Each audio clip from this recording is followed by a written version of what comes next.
Hello everyone and welcome to our partner webinar series. This webinar is titled The Fatal Flaw of the Engagement Economy, How Incomplete and Inaccurate Data is Hurting B2B Marketers. I'm Synthio, the Content Marketing Manager here at Oktopost, and I'm super excited to be co-hosting this webinar with Jamie from Synthio. But before we get started, I just have a couple of housekeeping items that we'll go over. So firstly, this webinar is being recorded and we'll send you the link once we conclude. Also, if you have any questions throughout the webinar, feel free to use the chat box to the right-hand side of your screen. And if you are posting to social, then we'd love for you to use our hashtag #OctoWebinar. Now, in case this is your first time joining us, then I'll tell you a little bit about myself. So when I'm not hosting webinars like these, I love to bullet journal. So that's kind of like a new trend. It's all over YouTube, and it really, I love being creative, and it really keeps me busy. But yeah, so as you can hear, Jamie is also here with me. Would you like to tell a little bit about yourself, Jamie? Yes, thanks so much, Sapir. Hello, everyone. My name is Jamie Walker, and I am the Director of Marketing at Synthio. So when I'm not here at Synthio, I would say I love to enjoy high-intensity spin classes. And in my past life, I was actually a certified spin instructor, and I taught 4 classes a week. Well, thank you for joining me, Jamie. It's great to have you with us. So Jamie and I are really going to focus on 4 main topics today. So we're going to start by giving a broad introduction to the engagement economy. Then we're going to dive into who your audience is and the role of contact data in reaching your audience. Then we'll discuss what your audience is interested in and how you can use social media data for deeper segmentation. And then finally, we're just going to wrap everything off and connect everything back to the engagement economy. So Jamie, would you like to start us off with an introduction to the engagement economy? Yes, I would. Thanks, Sapir. Some of you might have heard this concept before, especially if you're a Marketo user. So essentially, this term was coined by Marketo to describe the idea that we're living in a digital age that's defined by interconnection, where everyone and everything is connected. The engagement economy focuses on a fundamental shift between relationships with their buyers and sellers. So in other words, if you want to deliver an engaging experience, we have to engage with all stakeholders in a company, not just the customers or a prospect, the whole cycle. I think Steve Lucas said it best when he said, now more than ever, the only way to win the heart and mind of your customer is to consistently deliver authentic and personalized experience. That to me, that totally makes sense. Last week, I was lucky enough to attend a marketing leadership retreat where I was able to mingle with some extremely intelligent and, as you can imagine, really busy CMOs. We were talking about the importance of personalization. So everyone felt like it's virtually impossible to connect with these types of individuals via email because it's hard to get through to them in a generic fashion. So if there isn't something in your message that shows you know them and what they're interested in, you'll never get a chance to speak to them. But the problem is not every company can do that. So according to Marketo, only the digital native companies survive the engagement economy. And they're the ones who really spend their time and energy building two-way, personalized and authentic relationships with prospects and customers.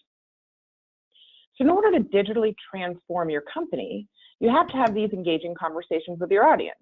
And to do that, you need as much data about your audience as possible. Because the more data we have in our audience, the better we can understand who they are and what they're interested in. And Marketo's recent State of the Economy report findings that showed that 33.5% of all engagement happens on social media.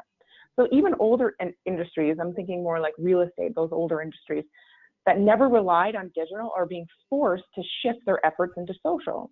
Because if you don't, you're missing out on a huge potential to engage your customers in a relevant way.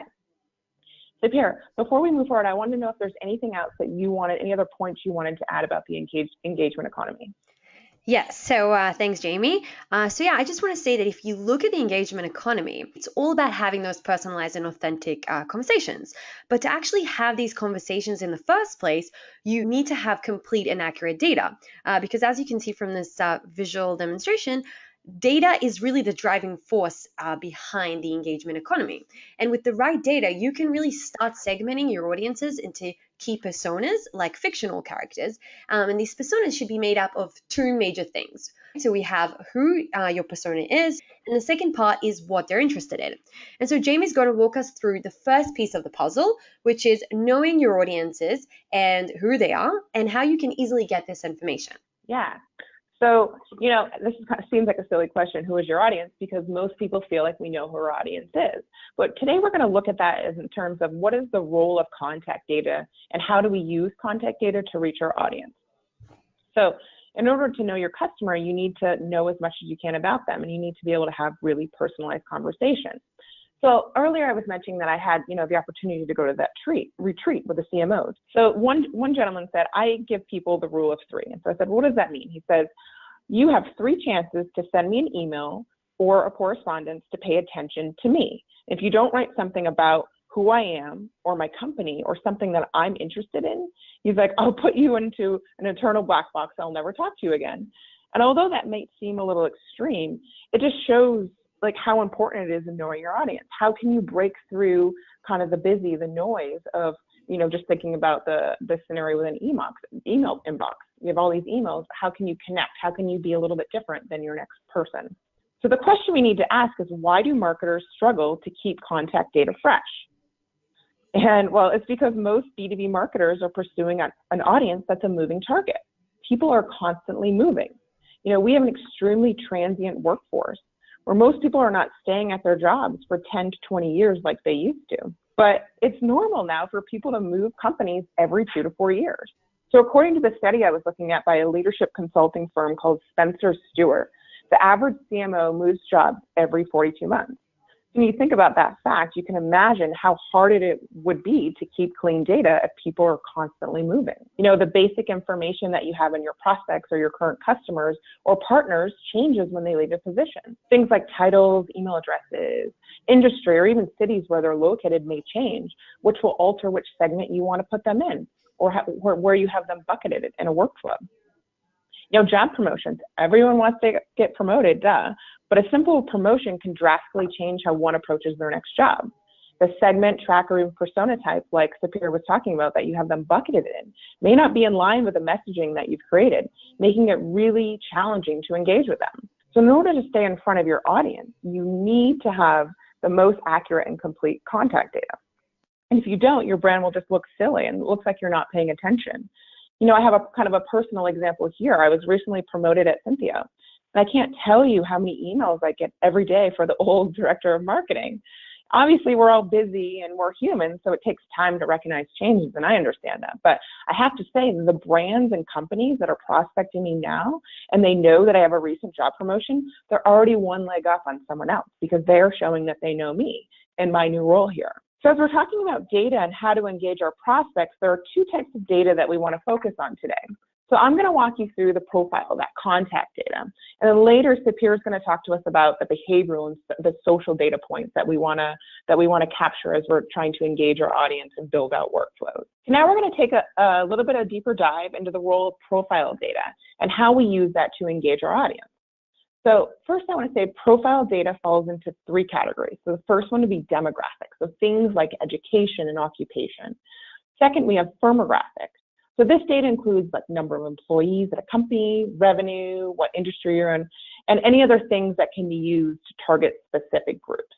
And then lastly, if you have it, we're going to look at technographic data. And those are things like the different technologies the company's using. So, for marketers, like for us, we use for our marketing automation system, we use Marketo. I used to use Pardot, and any email I'd get about Pardot, I would be more likely to look at it because it made sense to me and it was part of my everyday life. Now if people send me Pardot information, I'm more apt to read Marketo information. So from all the conversations I've had recently with marketers and my own experience, marketers feel that there's a lot of noise out there. But the question is, why do they feel that way? So we progress to the next slide, we're going to look at this is why, because this is the marketing technology landscape in 2017. And obviously this changed drastically from years before, and it will change more years to come. There's just more technology in the space, which is awesome for a marketer. I mean, I like to say marketers like shiny things. So when new technology comes out, you want to see how you can use it. How can you bring it inside your organization? So the more you can personalize your communication, the higher the chances you are going to be able to connect with someone. Looking at this penguin here, how can you connect the dots and make your message stick out to that one person? How can you, instead of sending mass messages that are about the same thing, trying to get a conversion, you really need to be able to personalize those experiences. So how do you do that? By enriching firmographic data and adding technographic data, you can have these sophisticated conversations with the people you want to talk to. Like I said earlier, knowing that technology that they're using in their tech stack allows you to tailor content and messaging that makes your offer look more relevant. But in order to do that, you have to have some squeaky clean data going in. We're going to talk a little bit about the data points kind of coming out, but thinking about that contact profile data you have going into your marketing automation platform, the better it is going in, the better the results your campaign is going to be. So now we're going to talk about how do we master clean profile data. So like I was saying, for marketers, your audience is your most important asset, hands down, and is arguably more important than your product. So in order to best market to your audiences and contact databases, you have to know as much about them as possible. So we're going to look a little bit here about the importance of data cleansing, and then how we can take the information data that we have, append it, and enrich it, and what that would look like. So first, let's talk about data cleansing. Before we were talking about how we had a transient workforce. So the average person changes jobs 10 to 15 times over the course of their career. Data cleansing helps you follow contacts as they move positions, companies, industries, or even cities. So not only are you removing kind of the dirty data out, you're enriching it with that new email address and that new prospect record, and now you're able to get in front of that person. So now we're going to talk about data appending. So starting with your data, we have algorithms that match contacts and companies within our database. So thinking about back to that trade show example, we were saying, you go to a show, you have your scanner, and I know in my information, people have that basic Jamie Walker at Synthio, director of marketing, and maybe my phone number. That's the information they're bringing back to their company to try to get in front of me. But wouldn't it be great if you knew that how many, depending on if you have an ABM approach or what you're doing, the size of company I work for, the tech install I'm using, like all those other rich data points that you can get from a simple data append. For example, Jamie Walker at Synthio, like I was saying, gives you my work email. So by appending that, you can now find out the location that I'm in Atlanta, information about Synthio, and other insights into my job history, or what other data fields that would help you complete a picture about me. Every time I get an email from someone that references basketball, it's like, well, they must have some data point of me to know that I was a previous basketball player in my past life. So, just things like that help, connect people. But yes, Sapir, can you talk to us a little bit about the behavioral data and some of those social data points that would be really important to connect with someone on a personalized level? Yeah, so you talked a lot about contact data and how it's an essential element to really understanding who your audience is, and it's really interesting to see how simply just keeping your contact data fresh can really help marketers kind of be ahead of their audience and really get their attention. But I think if you really want to engage your audience in the long run, then you also need that behavioral data, as you said, and that comes from social media. So if we kind of go back to the engagement economy. And as we know, there is no such thing as one size fits all. As you can see from the picture on the right, it's all about personalizing the experience to an individual's interests. So what resonates with someone at an executive role, for example, a CMO, won't necessarily resonate with someone at an entry-level position like a social media manager. And so this is where segmentation comes in and why it's so important, especially when we're speaking about the engagement economy.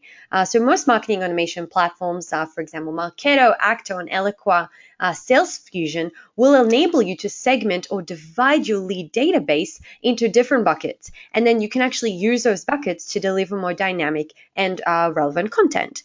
Now, there are countless of ways that you can segment your lead database, but some basic variables that you can look at are geography and language preference.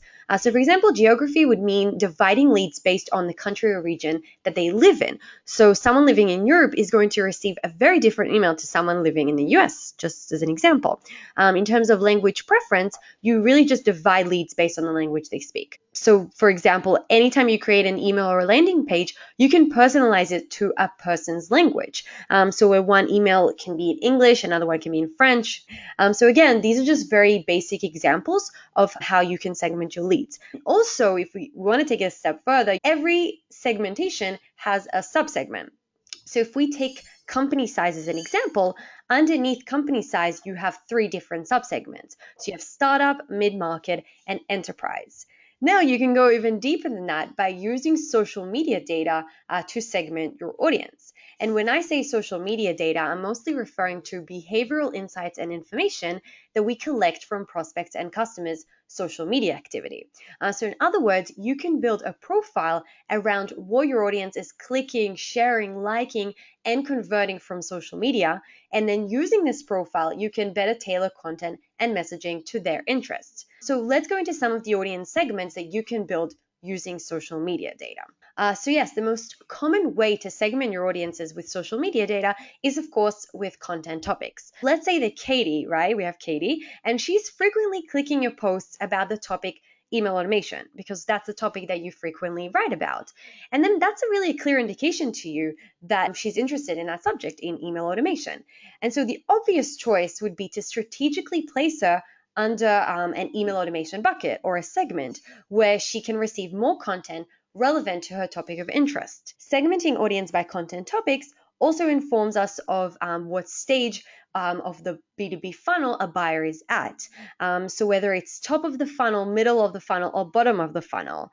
For example, if someone is engaging with brand awareness content, and that would be at the top of the funnel, then they're probably a colder lead. However, if they're engaging with advanced kind of educational materials that addresses their needs, their challenges, more product oriented, then it's safe to assume that they're a hotter lead and they're at the bottom of the funnel. So again, based on your content topics, you can easily pick up and place leads into a relevant segment. So beyond content topics, you can also segment audiences based on content types. So this could fall under three main categories. So we have original, curated, and advocacy.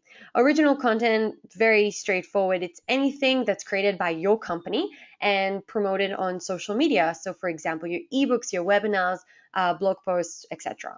Then you have curated content. That's anything that your company has aggregated from external sources and third-party websites. And then finally, we have advocacy. And for those who don't know, employee advocacy is simply your employees sharing your content and promoting it on their personal social networks.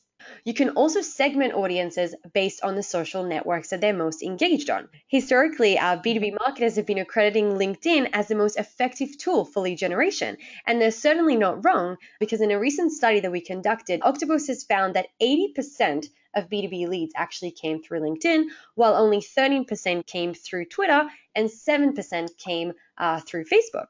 So these findings really say a lot about where audiences are hanging out and when they are in their research mode.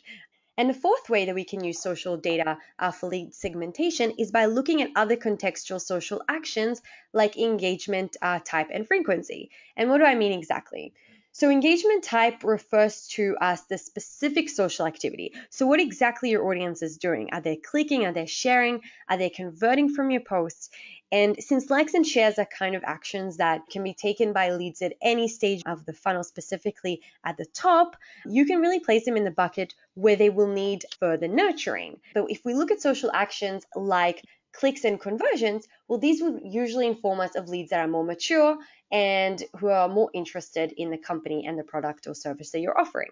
So another subsegment is engagement frequency. It's really up to you to define what this frequency is and how to prioritize leads based on their level of engagement. For example, a lead could be clicking and converting from the bottom of the funnel content on LinkedIn, but they're only doing this over the course of 3 months. And then you have another lead that's doing the same thing, but 5 times within a week. So clearly we can tell that the second lead that's clicking, that's engaging more frequently with your brand or with your company on social media, they're a lot more sales ready. And based on their level of engagement, we can segment the audience into a relevant bucket. Now, once you've segmented your audiences using social media data, you can then begin to engage them with relevant content. And so now I'm just going to go through some basic examples. The first and most obvious way is engaging them via email. So crafting emails with content that is tailored to each audience segment, and this way you can actually achieve a far more effective conversation. The second example is engaging leads via ads. So for example, the Marketo ad bridge allows marketers to serve ads to a specific audience segment. And then using social data from Oktopost, you can tailor your ad content based on their topic of interest and buyer readiness.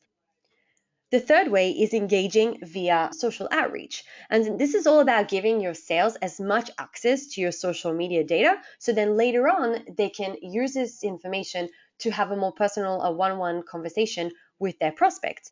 Okay, so this brings us to the final part of our webinar, and I'm just going to wrap up everything that we've discussed and try to connect it back to the engagement economy. So as we said, the engagement economy is all about having those meaningful conversations with the right audiences. And to do that, we need complete and accurate contact data as well as behavioral data from social media. Now, contact data helps to answer the question of who your audience is. So for example, their age, their company they work at, the technologies they're using, while social media data informs us of the what. So what exactly are they interested in? And this is all based on their daily social media activity. So we can know their topic of interest, their buying stage, and even their engagement frequency.